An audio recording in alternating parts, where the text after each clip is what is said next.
ঘুষের টাকায় কোরবান দিচ্ছে এক ধরনের লোক। আজ তাকে মেনশন দাও, সে তোমার বন্ধু হলে হোক। ঘুষখোর আর সুদখোর একই তো কথা, তবে কেন সাদাবাজকে আলাদা করতে চাও? সবাই কিন্তু একই সমান, এইটা আমি বলি। ওদের টাকায় কোরবান দিলে আল্লাহ খুশি হবে না জানি।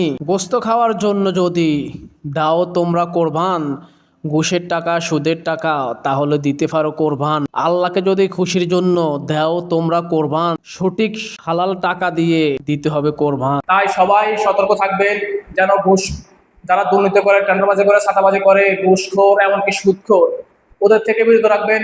ওদের সাথে কোরবান দিলে আপনার কোরবানটাও নষ্ট হবে। তাই কোরবান দিতে হলে অবশ্যই দেখে শুনে দিবেন, কারণ আপনার কষ্টের টাকা দিয়ে আপনি কোরবান দিবেন। হয়তো আপনার বাগি ঘুষখোর, সুদখোর, এমনকি দুর্নীতিবাজ, ছাদাবাজ, টেন্ডারবাজ অন্যের হক নষ্ট করে হয়তো কোরবান দিবে। তাই ওর কারণে আপনার কোরবানটা যেন নষ্ট না হয়, আপনি সেই দিকে খেয়াল রাখবেন। কারণ আপনার কষ্টের টাকা দিয়ে আপনি কোরবান দিবেন আল্লাহকে সন্তুষ্টির জন্য। হয়তো ও ঘুষের টাকা দিয়ে কোরবান দিবে গোস্ত খাওয়ার জন্য, মানুষকে দেখানোর জন্য। হয়তো ওর কারণে আপনার কোরবানটা যেন নষ্ট না হয় সেই দিকে খেয়াল রাখবেন। মনে রাখবেন, আল্লাহকে খুশির জন্য আমরা কোরবান দিই।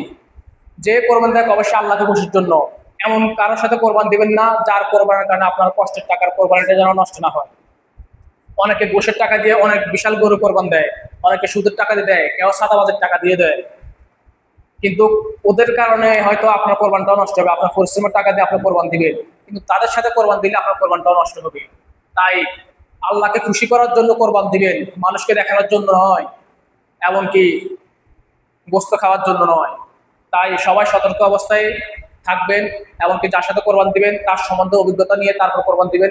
ভিডিওটা ভালো লাগলে লাইক কমেন্ট শেয়ার করবেন। ধন্যবাদ সবাইকে। আসসালামু আলাইকুম ওয়া রাহমাতুল্লাহ।